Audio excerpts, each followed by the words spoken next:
Olá, bom dia. Hoje eu vou comentar com vocês algumas abordagens heterodoxas de educação. E heterodoxa é um termo que muitos de vocês já devem conhecer. E eu uso esse termo para mencionar autores e experiências pedagógicas que são diferentes das que conhecemos como tradicionais, e como eu vou estar mostrando aqui, algumas delas são mais antigas do que nós poderíamos imaginar.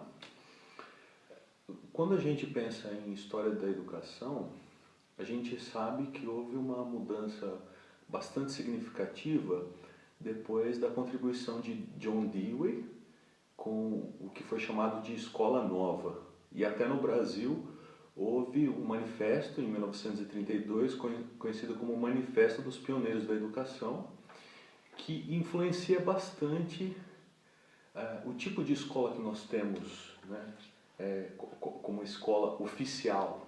Né? E eu acho importante destacar que uma coisa seria as escolas oficiais e outra coisa seriam iniciativas individuais de educação que podem se apresentar como heterodoxas, né? Como diferentes daquele padrão que a gente conhece, daquele padrão tradicional.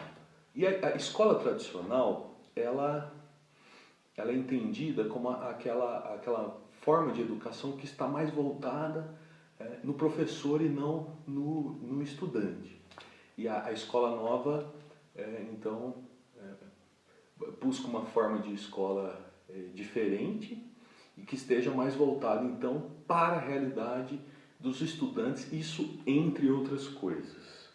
Mas então vamos a esse histórico então de abordagens heterodoxas, né, de educação.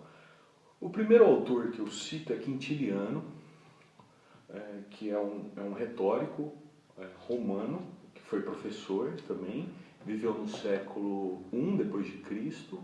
E eu tenho aqui uma passagem que mostra que já havia então uma atenção para os diferentes tipos de estudantes e as diferentes abordagens que são necessárias para se ter bons resultados com eles. Eu vou ler a passagem do Quintiliano, ele se referindo aos estudantes. Existem alguns que relaxam se não insistir com eles incessantemente.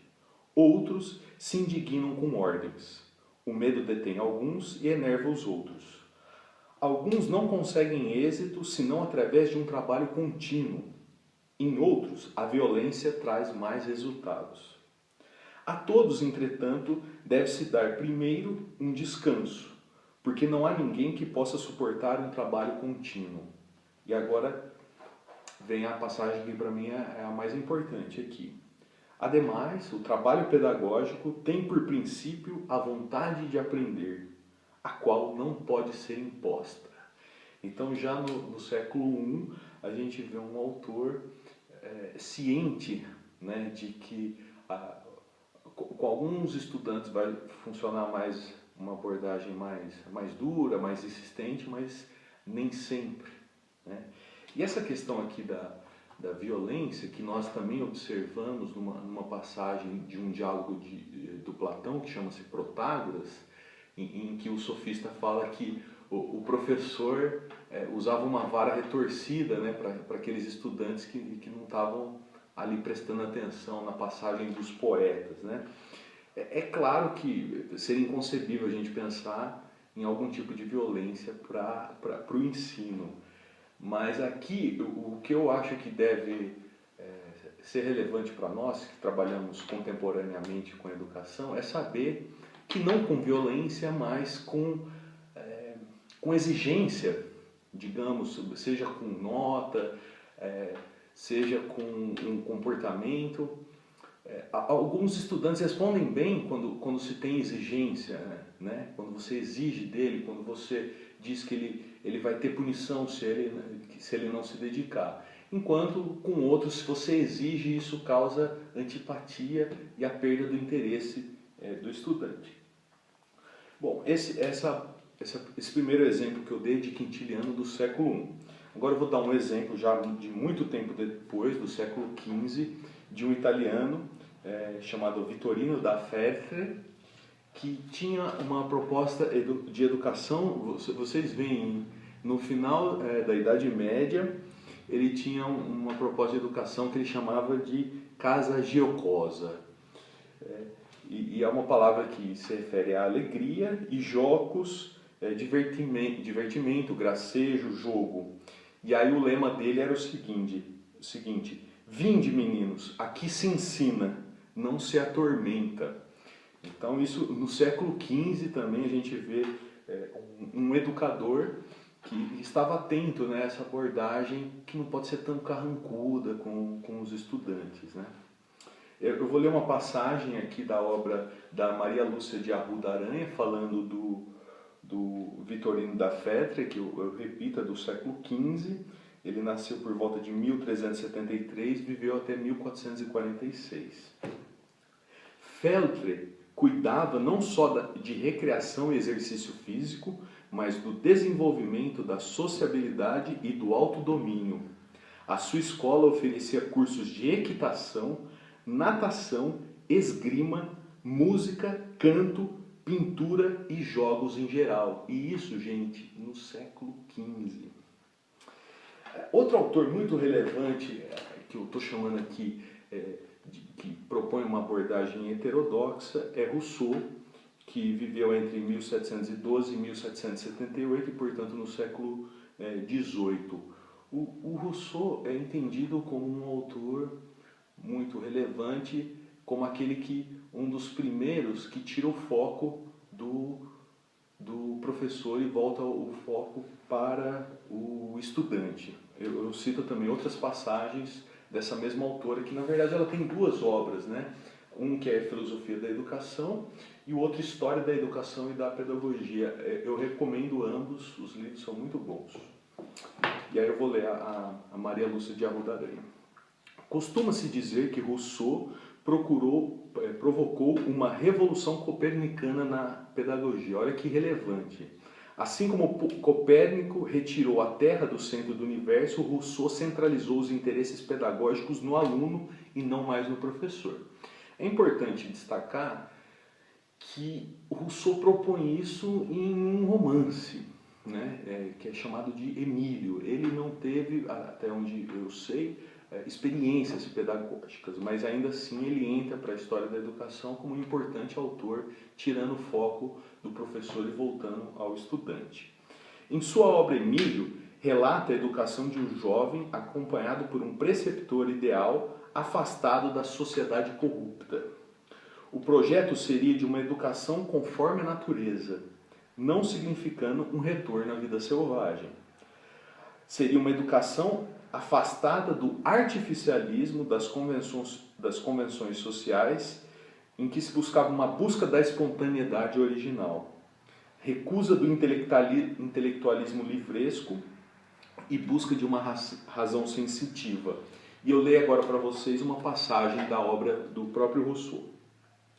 A educação primeira deve ser negativa, ou seja, ela consiste em ensinar não a virtude ou a verdade, mas em preservar o coração afastado do vício e o espírito do erro. Então, a educação, segundo Rousseau, não deve ser de acrescentar alguma coisa, mas de estar preparado para que não vá para caminhos errados.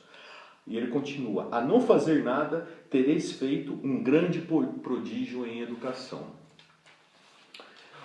O próximo autor que eu menciono, que é um autor que pode ser usado para diferentes contextos, eu vou me referir agora a Friedrich Nietzsche, que é um filósofo alemão que viveu entre o século XIX e quase o começo do século XX, entre 1844 e 1900. E Nietzsche propõe uma crítica ao racionalismo, buscando a valorização das forças inconscientes, vitais e instintivas. Ele promovia então a condenação à erudição vazia e a educação intelectualizada separada da vida.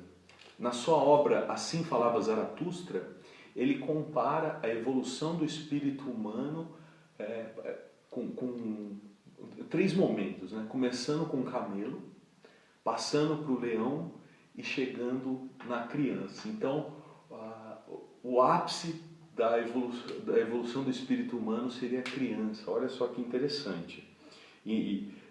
Na obra, então, Assim Falava Zaratustra, ele falava então dessa transmutação de camelo a leão e de leão a criança. E aí eu cito a última passagem, né, em que ele explica o que ele quer dizer com isso.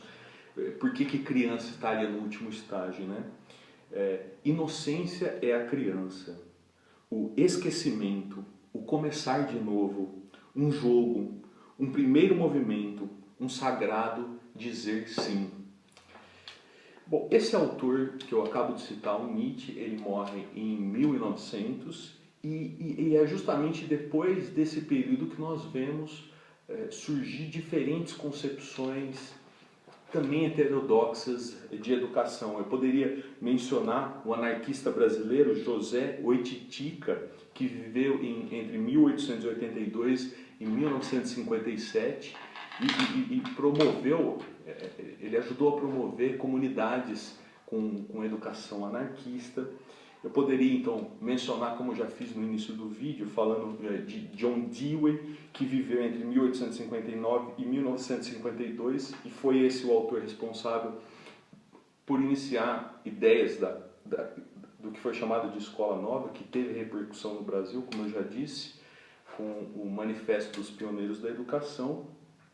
Poderia também mencionar pedagogias não diretivas, como Carl Rogers, que viveu entre 1902 e 1987, e o mais radical de todos, o Ivan Illich, um austríaco que viveu entre 1926 e 2002, viveu até pouco tempo.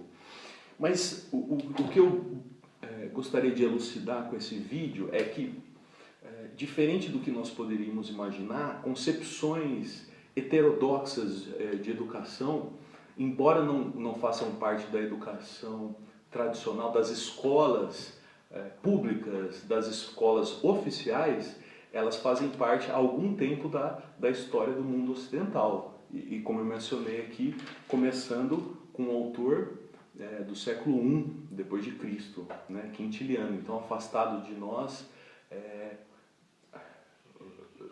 quase 2000 anos, né?